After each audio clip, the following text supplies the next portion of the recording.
mundo.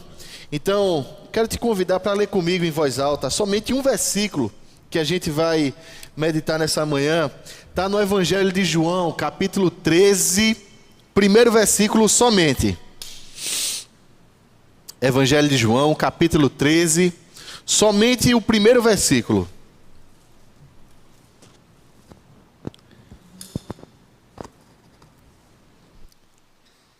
Vamos ler junto. Bem alto, bem bonito. Diz assim a palavra: Ora, antes da festa da Páscoa, sabendo Jesus que era chegada a sua hora de passar deste mundo para o Pai, tendo amado os seus que estavam no mundo, amou-os até o fim. Vamos orar? Deus, essa é a tua palavra. A gente precisa da tua presença nos nossos corações, Pai. Presença, Pai, que se dá quando essa palavra ela penetra, Pai, no mais fundo do nosso coração. Então, Pai, faz com que essa palavra adentre, Deus, que ela crie raízes, que ela fique fincada para sempre nas nossas vidas, Deus. Recebe, Pai, esse culto, Deus, e fala para os nossos corações agora, Deus. É o que nós te pedimos no nome de Jesus. Amém e amém. Final do ano. E é interessante como essa data marca a vida de todos nós. De forma geral, é um dia como outro qualquer, não é? Nasce o sol, põe-se o sol e a terra permanece. Mas algumas datas, elas têm assim algo especial para todos nós. Ao redor do mundo, todas as nações, eu arrisco dizer, todos os povos, eles comemoram a passagem do tempo. Nós, seres humanos, valorizamos demais a passagem do tempo, não é? Para muita gente, o final do ano significa que a vida vai mudar. Para muita gente, que a vida não vai mudar. Fato de, para muita gente, a vida mudar significa que a pessoa vai deprimir. Ou ela vai ficar ansiosa, ou então ela espera e tem a melhor expectativa que alguma coisa muito boa vai acontecer. Para outras pessoas, o fato da vida não mudar com a virada do ano significa que também ela vai ficar ansiosa, ela vai deprimir, que ela tem certeza que na vida dela não vai mudar absolutamente nada. De modo que essa coisa do tempo passando para a gente sempre é algo que nos deixa ansiosos, temerosos, com um ponto de interrogação gigante na cabeça. Como é que vai ser o dia de amanhã? Como é que vai ser esse ano? Para muita gente que está aí entrando na universidade, a pessoa está assim com as melhores aspirações, achando, meu Deus, eu saí do colégio, vou entrar na universidade. Para quem já está no segundo período, já descobriu que a universidade é um lugar de onde você quer sair o mais rápido possível, não é? Para quem está chegando no último período universitário, você vai descobrindo que você está passando de futuro da nação para problema social. Você é um futuro desempregado, não é? E aí você está começando a ficar ansioso por isso, porque está acabando o meu estágio, está acabando o meu tempo aqui, e agora como é que vai ser? Eu vou fazer um concurso, eu vou fazer isso, eu vou fazer aquilo. Essa ansiedade que visita a gente na adolescência hoje, quando o menino aos 17, 18 já tem que ter plena consciência daquilo que ele vai querer ser quando crescer, não é? E para muita gente que essa passagem de tempo vai se dando, que a pessoa vai dizendo assim, não acontece nada na minha vida. Eu vejo os anos passando, eu vejo os dias se acumulando e não acontece nada, não passa nada. E a vida parece que vai ganhando assim um desânimo todo especial e a pessoa vai dando um valor a esse desânimo e dizendo assim, é assim mesmo, a vida é isso, é viver um dia depois do outro e pronto, e é isso aí. Para muita gente, essa época do ano é a época de reviver monstros que acontecem. De repente você rever parentes que você não queria rever, lembrar de coisas que você não queria lembrar, revisitar memórias que você não gostaria de revisitar, e isso vai causando dor a todos nós. Como é que no final das contas, e é isso que a gente tem que conversar nessa manhã, a gente pode chegar no final desse ano, lembrando das coisas que aconteceram e pensando e sonhando no futuro de uma forma livre. de uma forma que isso não produza na gente essa ansiedade que parece que está lá dentro. E parece que nessa época do ano ela ganha uma tônica toda especial. Porque ao mesmo tempo essa dor e essa ansiedade, ela tem um quê de solidão muito grande. Parece que a gente vive nesse tempo que a gente está sempre acompanhado de muitas pessoas, mas a gente se sente solitário. A gente se sente incompreendido. A gente se sente observado, vigiado muitas vezes. Como é que a gente faz para lidar com essa ansiedade de fim de ano? Como é que a gente faz para a gente pensar num ano novo de fato diferente? De fato relevante? Um ano novo que de fato produza novidade de vida. E não simplesmente alguma mudança na sua agenda que você estava previsto de acontecer, porque as coisas da vida às vezes vão se dando assim. Vou sair de um estágio, vou entrar em outro, vou sair de um emprego, vou entrar em outro, ou não vou entrar em outro, vou montar meu próprio negócio, enfim. E no final parece que essa ansiedade não sai do coração da gente. Parece que essa dor não sai do coração da gente. Parece que esse vazio não abandona a gente jamais. Como é que a gente faz? E aí Jesus Cristo, nesse breve versículo, manifesta o caráter dele. Manifesta a pessoa dele. E a pessoa de Jesus tem muito a nos ensinar. Sobre nós mesmos. Sobre as nossas ansiedades. Ele tem muito a revelar sobre o nosso coração.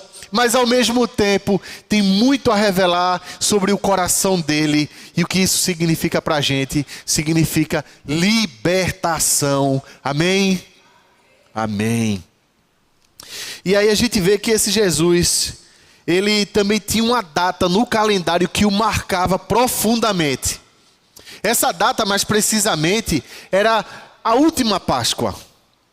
Último momento que ele estaria ali com os discípulos dele. Essa última celebração trazia no coração dele a certeza de que a sua morte se aproximava. Vocês já perceberam que essa data de fim de ano traz um quê de morte, de sepultamento para a gente? Tipo, tá chegando o final do ano e eu não realizei isso e isso. Eu estou ficando velho, o meu tempo está chegando e eu não consegui fazer isso e aquilo. E a gente vai morrendo por dentro, mediante as frustrações que nós vamos vivendo. Jesus Cristo, ele percebe que a vida dele está terminando. Mas ao mesmo tempo, ele consegue discernir o tempo das coisas. A gente, todo dia, é lançado numa forma automática de vida. A gente se torna simplesmente um ser reativo. Nós não podemos pensar, nós temos que reagir. As coisas vão acontecendo e você vai simplesmente dando sequência às coisas, sem questionar, sem pensar como é que isso está se dando, por que isso está se dando. E a gente vai na pressa da vida, nos acontecimentos corriqueiros, no nosso cotidiano que é totalmente corrosivo, a gente vai se entregando a essas coisas, sem questionar absolutamente nada. E a gente vai simplesmente experimentando uma frustração depois da outra. A gente vai simplesmente se entregando a uma desilusão depois da outra. A gente vai simplesmente sepultando as nossas aspirações, as nossas coisas, dizendo para a gente: meu irmão, nosso tempo já passou, eu não posso mais, eu não tenho mais condições, não é mais tempo disso, é simplesmente tempo de acomodar os sentimentos e pronto, e conviver e aprender a viver essa vidinha de repetição. No entanto, se a gente recorre ao original, a gente vai ver que a Bíblia diz assim: sabendo Jesus. A palavra lá aponta para uma ideia de discernimento. A palavra de Deus, ela colabora com essa ideia lá no livro de Eclesiastes, no capítulo 3, quando a Bíblia diz: há tempo para tudo. Só que hoje em dia a gente vive numa época que a gente não tem tempo para nada. A gente vive numa correria desenfreada. A gente não questiona. É essa forma mecânica da gente simplesmente se dar a nossa vida. E a gente vê a vida passar e a gente não curte a vida, a gente não olha para o céu, a gente não olha as pessoas ao nosso redor, a gente simplesmente coisifica todos os nossos relacionamentos em função daquilo que a vida vai apresentando para a gente como sendo coisa urgente e necessária. E a gente vai simplesmente se entregando a esses acontecimentos, um depois do outro, um depois do outro, um depois do outro, e a gente vai simplesmente chegando no final do ano exausto, pedindo a Deus um pouquinho de descanso, agradecendo a Deus por cada feriado que vai aparecendo, porque a gente não aguenta mais tantas obrigações. A gente só quer chegar em casa, a gente só quer deitar na nossa cama, a gente só quer descansar um pouco, a gente só quer ter um ano novo diferente. E é tanto assim que não só no Brasil, mas ao redor do mundo, as pessoas alimentam das superstições mais diversas. As mais racionais e as mais irracionais. Eu vou botar uma camisa vermelha, branca, eu vou usar pular 7 ondinhas, eu vou para Boa Viagem, eu vou isso, eu vou aquilo, vou começar um ano novo de mão dada. Já viu esse povo? Começa uma mão dada, vamos fazer uma corrente de pensamento positivo, um negócio diferenciado e tal. A gente alimenta outras superstições também. Superstições que a gente alimenta esse ano vai ser melhor. A gente acredita realmente na mesma música que a Rede Globo canta desde 1900 e vovó pulando corda. Esse é um novo dia de um novo tempo que começou. Nesse novo dia, as alegrias serão de todos. É só querer. A gente quer. Todos os nossos sonhos serão verdade. O futuro já começou. Meu Deus do céu, que coisa vazia. Porque a gente vai se dando essas superstições. Vai melhorar, vai melhorar, vai melhorar. E a gente vai experimentando a frustração. A gente vai experimentando a vida da gente e ganhando assim um quê de mesmice o tempo todo.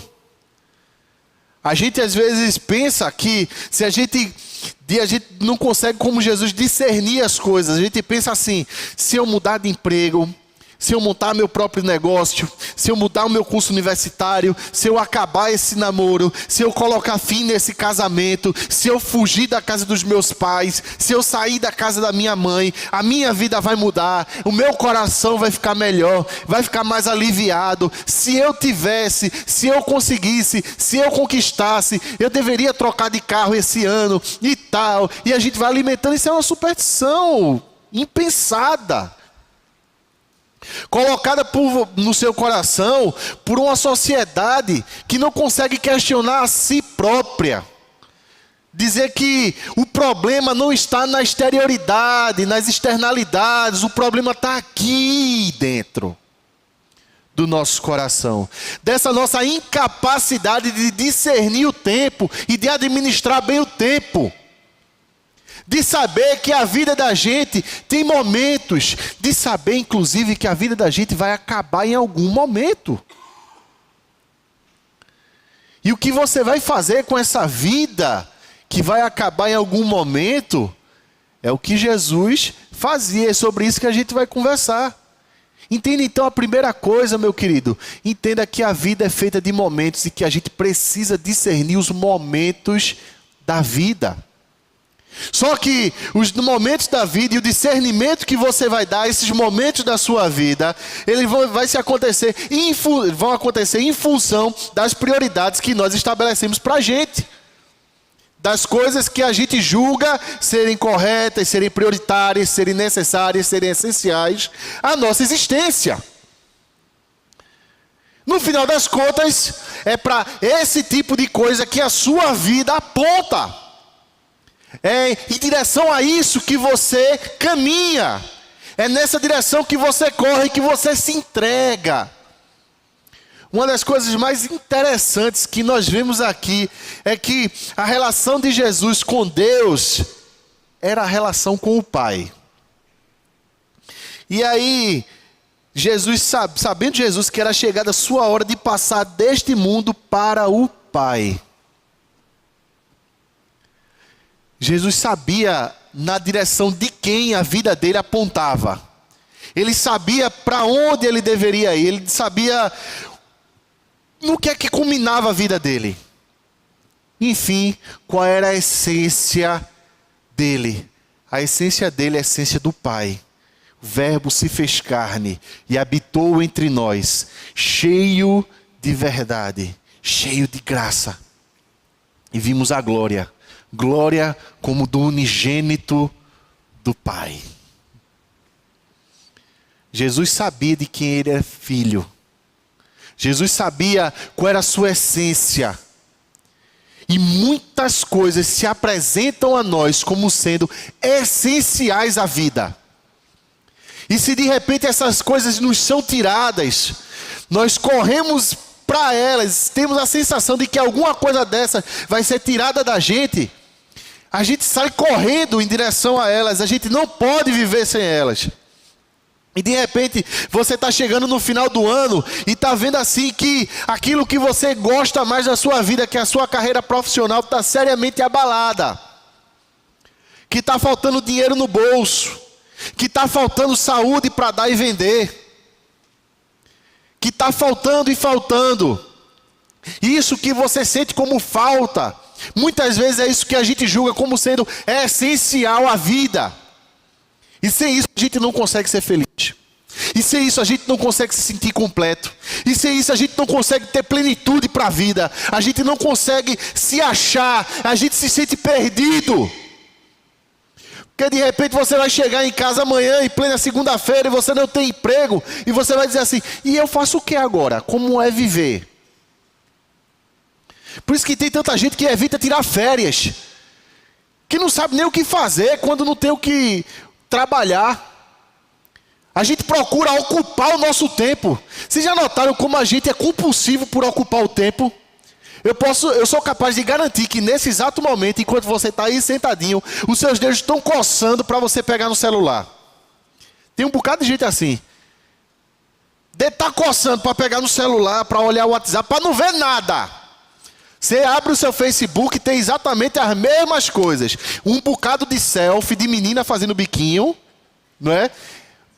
Botando maquiagem, aquela coisa toda, ou então versículo, ou então Papai Noel desejando Feliz Natal, ou Feliz Ano Novo, aquela coisa toda. Não tem nada de essencial, não tem nada de interessante, não tem nada de importante, mas é isso que preenche o seu tempo, então você dá isso importância tremenda. E a gente fica extremamente angustiado se a gente não tiver com o celular na mão.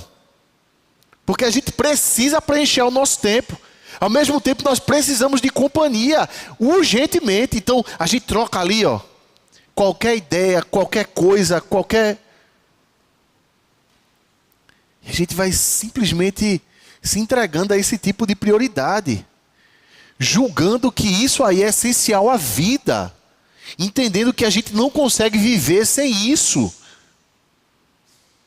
Sei quem acompanhou nesses últimos dias o jornal, mas as notícias nos informam que o comércio de eletroeletrônicos, principalmente aparelho celular, foi o que alavancou a economia, as vendas desse final de ano. E a gente precisa disso daí. A gente não consegue viver sem isso aí. Às vezes a gente não consegue imaginar a humanidade antes da existência desse negócio. Não é? Televisão, celular. Antigamente, as pessoas elas se sentavam no final do ano, à mesa. Sempre tinha algum tio que fazia uma piada sobre pavê, ou sobre sentar na cabeceira da mesa. Sempre tem, né? Um tio que aparece do nada e faz esse tipo de piada, essa coisa toda. Só que todas essas figuras de família estão sendo substituídas por memes de celular. E a gente não olha mais assim, a gente olha assim. Está desenvolvendo lesão de pescoço por conta disso. A gente não consegue mais. A pessoa vive sem Wi-Fi, parece que faltou o oxigênio se faltar o Wi-Fi. Parece que ele vai morrer. A bateria do celular está em 10%. Se o menino não conseguir, é mesmo que um cardíaco sem um desfibrilador, né? Já viu? Esse negócio tem que ter meu celular com a carga, aí você anda com um celular, com uma bateria, com um bocado de coisa, porque isso é essencial à vida. E sem isso você não se sente nada nem ninguém. Deixa eu te fazer uma pergunta agora. O que é que você percebe como sendo essencial à sua vida? Deixa eu te informar de outra coisa. Isso que você julga ser essencial à sua vida vai ganhar para você status de ídolo e de senhor. Só que deixa eu te dar uma outra informação importante. Isso que para a sua vida ganha status de ídolo e de senhor vai demandar de você devoção. Vai demandar de você sacrifícios. Vai demandar de você que você se dê a Ele, se entregue a Ele. E deixa eu dizer para você, existe um preço a ser pago por isso. E existem consequências a isso. A gente vive nesse tempo em que as pessoas elas são muito prontas a assimilar os seus direitos. Mas elas são extremamente lentas em assimilar responsabilidades e em arcar com as consequências das suas ações. E sempre se acham injustiçadas quando alguma coisa ruim acontece. Muitas vezes como produto de uma idolatria, como produto de um desvio, como produto de algo que você julgou como sendo essencial à sua vida e que de fato não o é. Eu falo de aparelho celular, mas ao mesmo tempo surgem dezenas de coisas no nosso coração que você pode pensar comigo como tendo status de ídolo na vida. O marido, a esposa, filhos, traumas, inclusive do seu passado. Essa coisa que não sai do seu coração. Essa coisa que você acorda e dorme com ela. Você não consegue se libertar desse negócio aí. Fica aí dentro te fazendo mal. É isso que acaba condicionando todos os teus relacionamentos. É isso que acaba como limitação à sua vida. É isso que te constrange, por exemplo, a estar em família no final do ano. De, por exemplo, você poder sentar e olhar o teu cunhado nos olhos, a tua cunhada nos olhos, o teu pai, a tua mãe, teus irmãos e desejar de coração feliz ano novo. Sem aquele formalismo, sem aquele excesso de educação, que simplesmente quer mascarar uma vontade de distância dessas pessoas que nos fizeram mal na vida.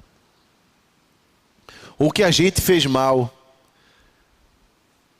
A gente quer fugir para proteger o nosso próprio ego. Qual a diferença de Jesus no final das contas? É que ele ia para o Pai. A vida dele apontava para o Pai. O que é que isso significa para mim e para você nessa manhã? Como é que isso pode se transformar para a gente alívio para as dores? Como é que isso pode significar para a gente alívio para a ansiedade? Como é que isso pode significar para a gente a não necessidade de tantos apetrechos eletroeletrônicos? Significa que Jesus Cristo tinha relação com Deus de Pai. E a figura do Pai aqui no Novo Testamento, na época, na realidade de Jesus, era uma figura ainda muito preservada. Hoje a gente vive os dias que essa paternidade está muito desgastada. Mas deixa eu falar para vocês o que é que significava essa figura do Pai na realidade de Jesus. O Pai é aquele que tinha por responsabilidade e privilégio alimentar, ensinar, direcionar casamentos. Era aquele que tinha como função e privilégio proteger, abraçar, prover, todas as coisas. O pai era a função de familiar mais próxima que um filho poderia ter. Entende? Jesus Cristo aprendendo com José o ofício de carpinteiro. Você entende Jesus crescendo naquela casa com a proximidade com o pai dele. Mas você compreende também a proximidade de Jesus com o Pai do céu.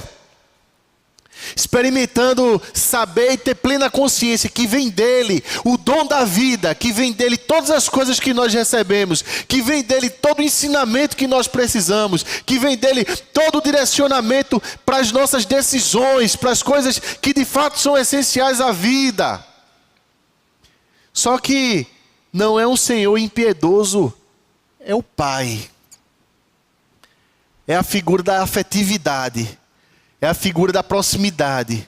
É a figura do olho no olho. É a figura que você não pode fugir e é insubstituível. Deixa eu ilustrar para vocês isso com uma história bem pessoal mesmo.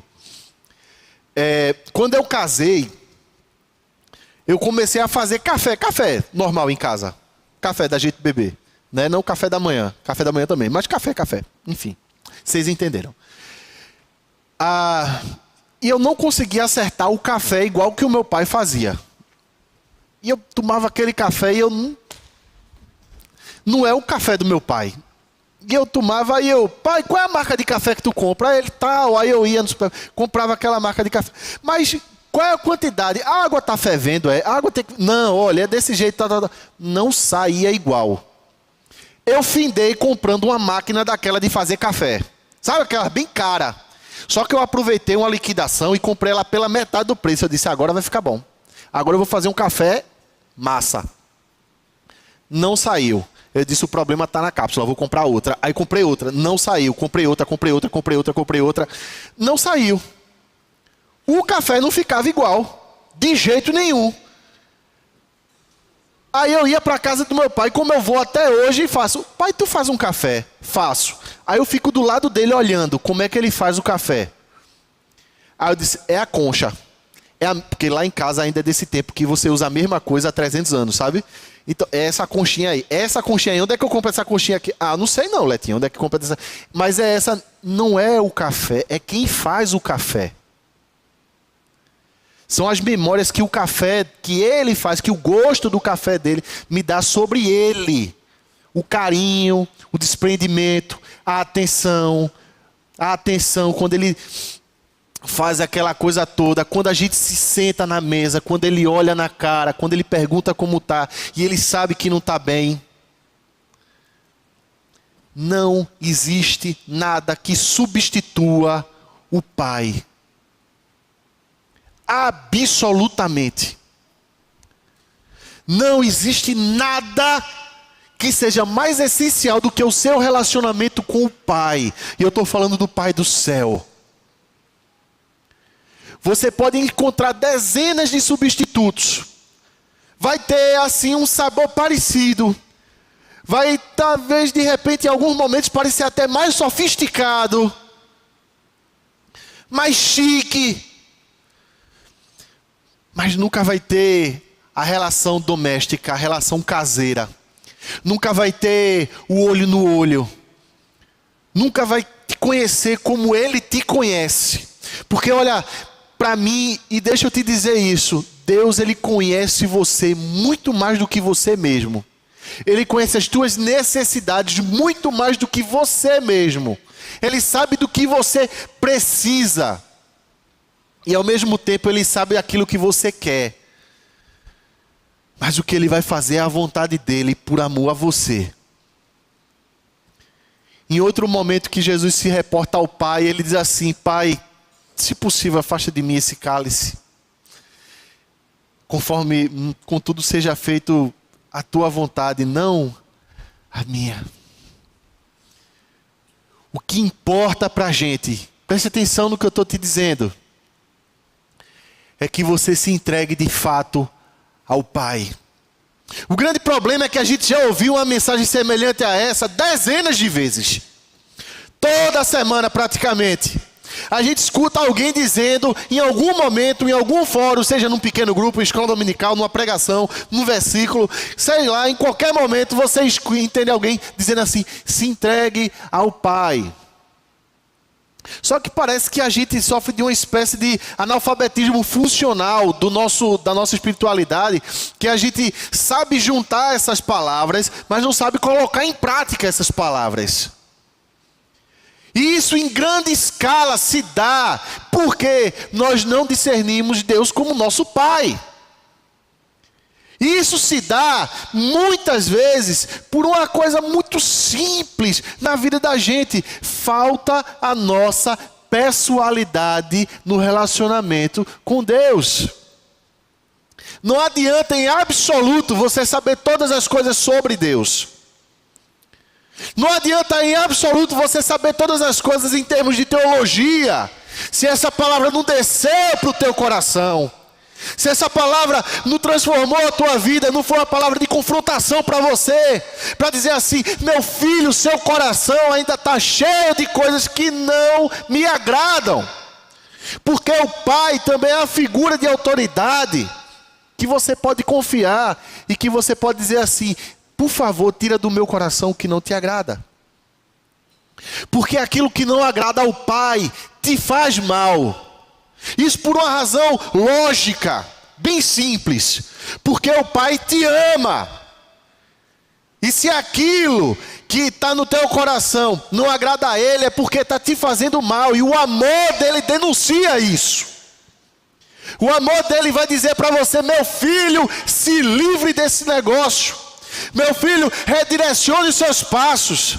E deixa eu dizer para vocês uma coisa que está fazendo mal demais a gente. E está ganhando monta no nosso coração. Às vezes de forma muito mascarada, às vezes de forma muito sutil. É a nossa vaidade pessoal. É a nossa arrogância. É esse nosso senso de saber o que é que nós devemos fazer. É essa nossa forma de não perguntar para Deus o que é que a gente deve fazer e como a gente deve direcionar as nossas vidas, os nossos relacionamentos, a nossa carreira profissional, enfim, todas as coisas. Essa forma da gente se dirigir ao pai, como se o pai tivesse filhos mimados. E o filho mimado diz assim: Deus, eu quero isso. E quando Deus não faz, a gente cisca, a gente esperneia, a gente diz que não gostou, que não quer, que não... Filho mimado é aquele que olha para Deus e diz assim: eu tenho direito a isso.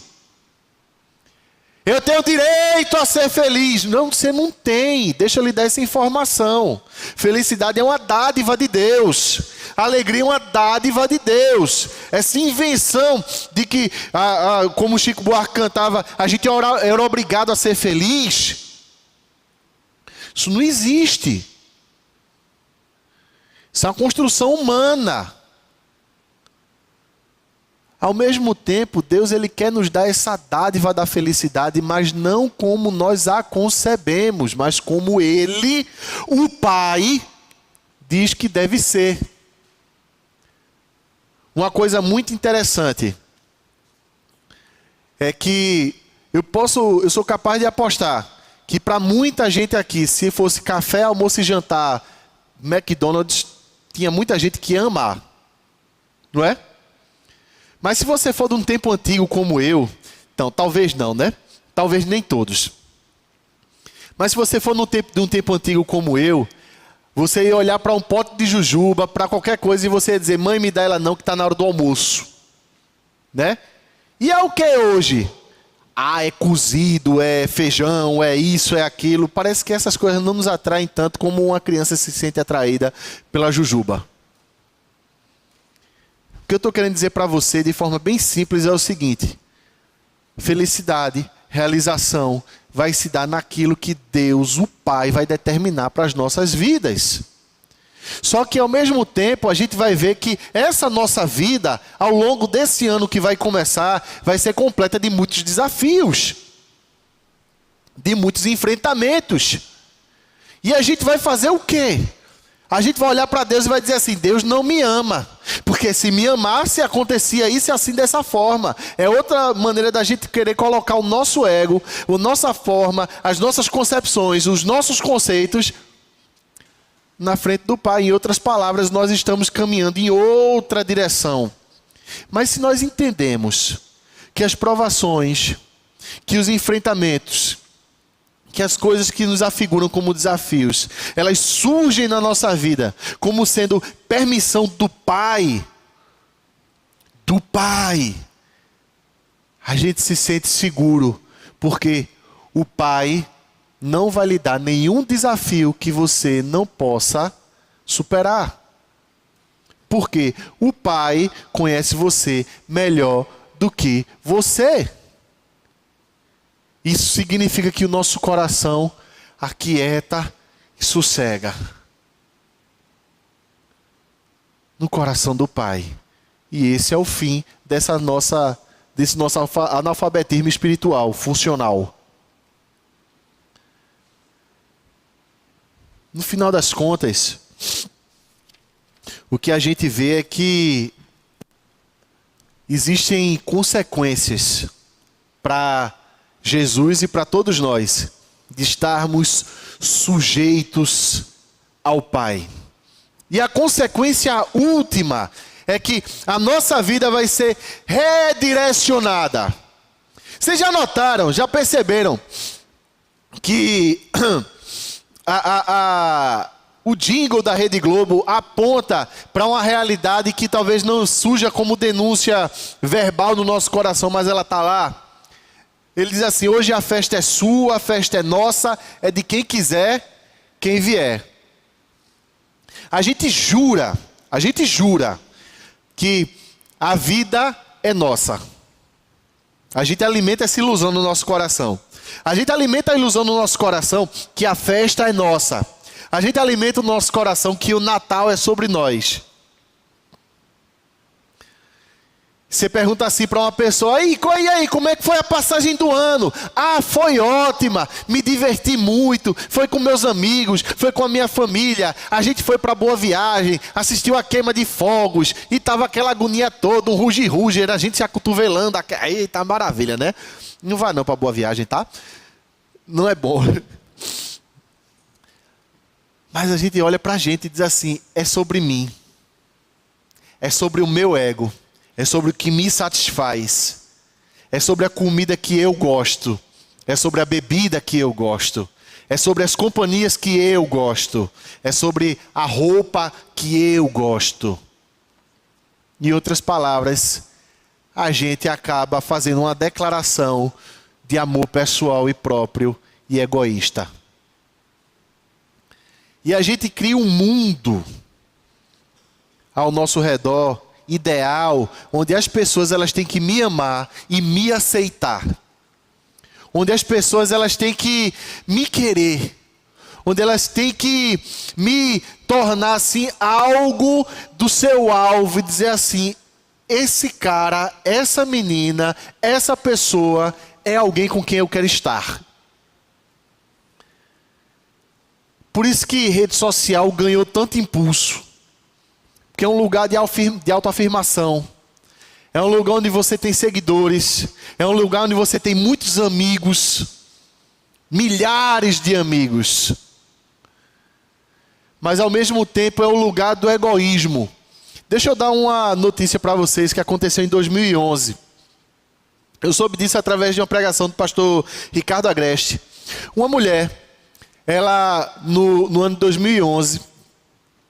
ela escreveu no seu Facebook: estou tomando todos os meus remédios para me matar. Adeus mundo. Essa mulher no Facebook tinha mais de 1.000 amigos. Nenhum deles chegou para ela ou fez um post de volta ou foi na casa dela e dizia assim: não faça isso. E ela morreu. O grande problema na nossa sociedade é que a gente vai apontando para a gente. E a gente vai achando que a nossa vida pertence ao nosso próprio coração, às nossas próprias prioridades. E a consequência básica de você estar sujeito ao Pai é você conseguir perceber que você não está aqui simplesmente para ser amado, mas a priori para amar. Você não está aqui para ser amado, mas você está a priori para amar os outros.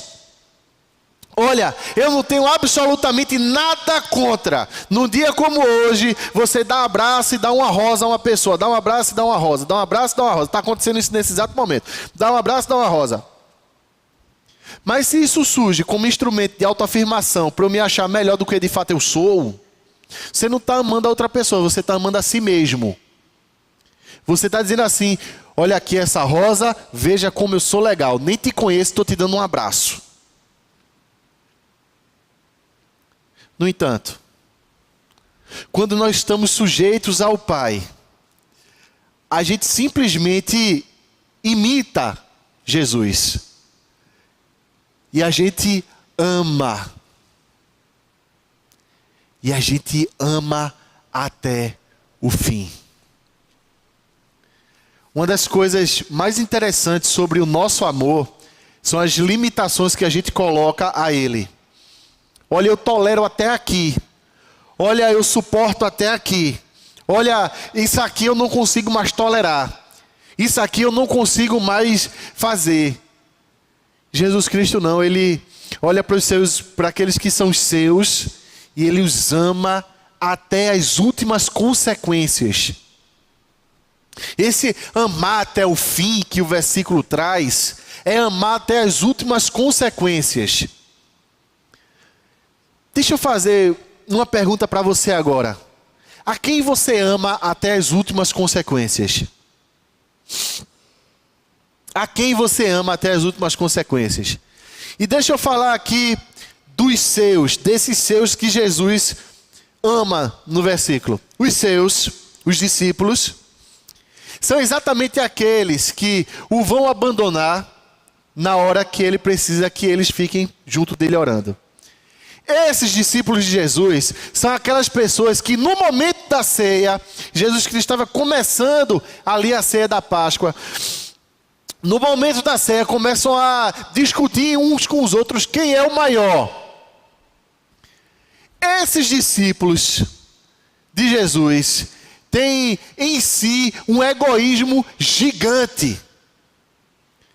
Dentre esses discípulos de Jesus, teve um que, há poucos momentos depois, tentou assassinar alguém. Outro que correu nu, né? Foi Marcos. Os outros que fugiram todos, na hora que Jesus foi preso. E foi esse tipo de gente que Jesus amou até o fim.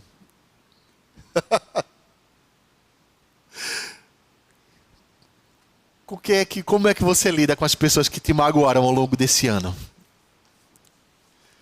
Como é que você lida com as pessoas que te abandonaram ao longo da sua vida? Como é que você lida com os sentimentos que estão no seu coração com relação a essas pessoas que em algum momento te fizeram mal? Existe uma possibilidade muito grande da gente não imitar o Pai, não se sujeitar ao Pai, não imitar Jesus, mas imitar o mundão. E o nosso mundo é líquido, como dizia Bauman. A gente descarta as pessoas. Fez mal, eu descarto. Magoou, eu descarto. Eu me afasto. Eu bloqueio. Eu dou dislike. Ou para usar eu sou inserido agora digitalmente, já é a segunda vez que eu entro no Facebook esse ano, foi ontem, né? Eu viro hater daquela pessoa.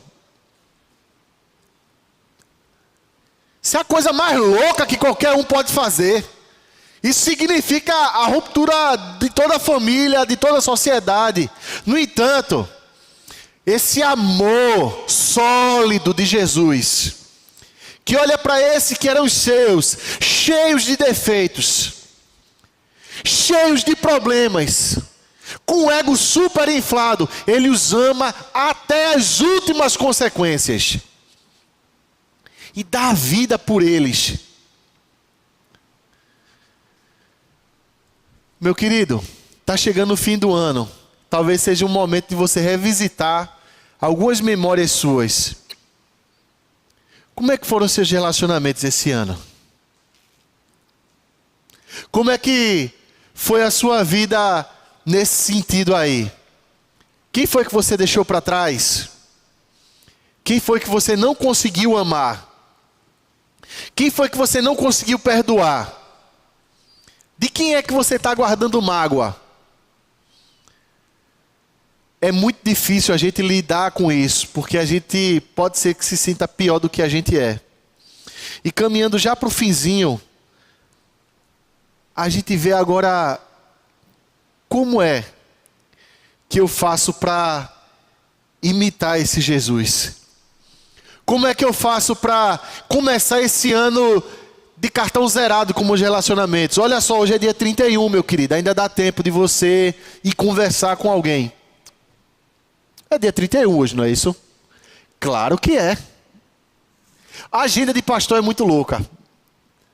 Para mim, hoje é dia 5. Né? Eu já estou pensando na temporada de acampamento, já está lá na frente.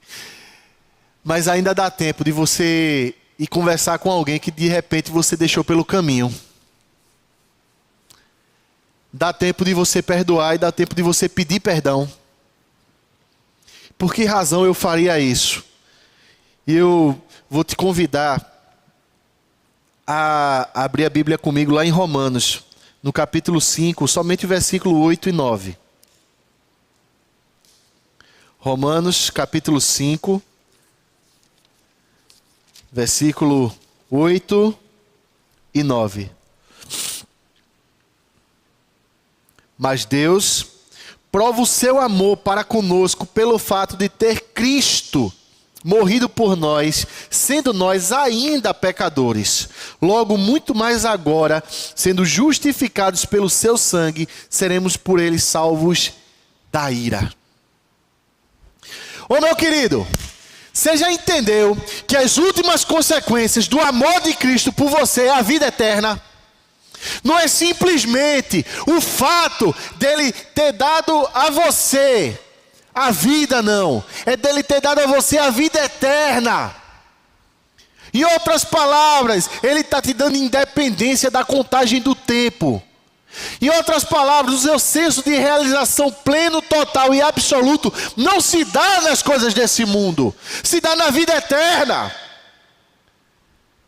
Então, para de viver essa vida como se ela fosse a eternidade, que você tem que contar erros e acertos, que você tem que contar eternamente o que você fez, o que você não fez. Ai meu Deus do céu, as frustrações do meu coração, quem me magoou tem que sair, eu tenho que ser feliz, eu tenho que... As últimas consequências do amor de Deus é que, diferente do nosso amor que é limitado, ele tem capacidade de te dar a vida eterna. Então a passagem do ano para você passa a ser um evento social, passa a ser uma coisa que está sujeita à nossa cultura, aos nossos dias, mas ela não determina o sentido da tua vida, nem dos teus relacionamentos. Porque realização plena, total, absoluta, você só vai ter lá. E ao mesmo tempo, se você tem com o Pai esse relacionamento aqui, você já ganhou, já está começando a ganhar esses ares de eternidade. De saber que você pode descansar, porque todas as coisas aqui vão acontecer no tempo do Deus soberano, esse mesmo Deus que te deu a vida eterna.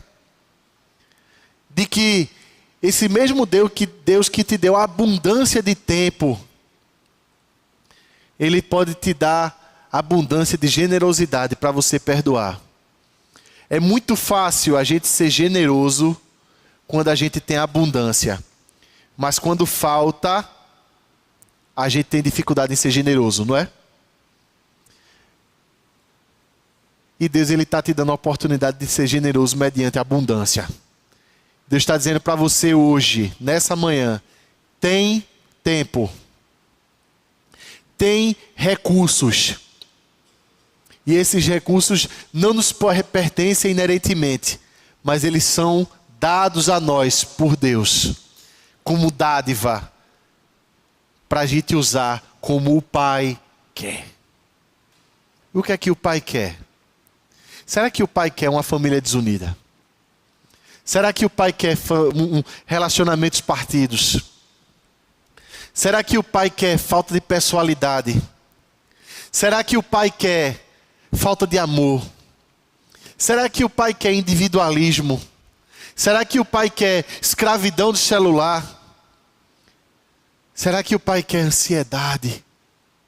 Claro que não. Claro que não. O Pai tem te dado com abundância para você se tornar abundante, para você se tornar pleno. Então olha para o Pai e se dirige na direção dele, e aí você vai descobrir essa abundância. E você só vai fazer isso na sua vida devocional diária.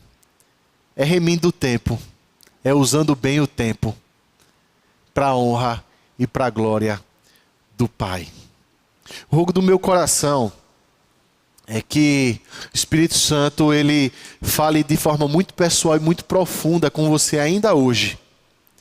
E que você encontre alívio para a sua alma. O rogo do meu coração é que você encontre com Deus nessa manhã, como talvez você não tenha encontrado com Ele durante o ano.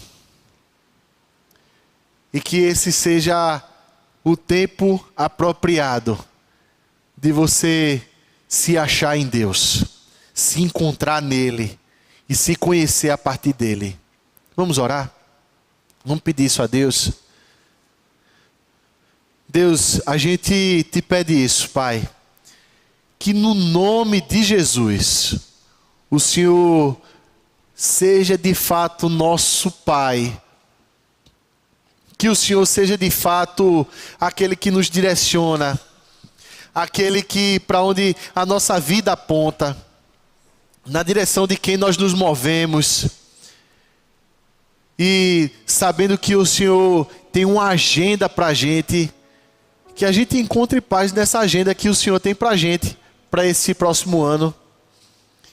E que seja um ano bom, não pelo nosso senso de realização, não pelos nossos cálculos de perdas e de ganhos, mas porque nós encontramos ao Senhor como referência da nossa vida. Derrama, Deus, sobre nós, do Teu Santo Espírito de forma tão contundente, a ponto da gente desnudar a nossa alma diante de Ti, e o Senhor nos mostrar os nossos erros, os nossos acertos, os nossos descaminhos, a ponto da gente conseguir ver onde foi que a gente caiu, e o Senhor nos levantar a partir desse caminho, e como Pai amoroso dizer: vamos, filho, vamos comigo. Tem misericórdia de nós, Pai. Nos ajuda a reconstruir pontes, relacionamentos que foram partidos, rompidos, Deus. Nos ajuda, Pai, a perdoar e a pedir perdão, Deus.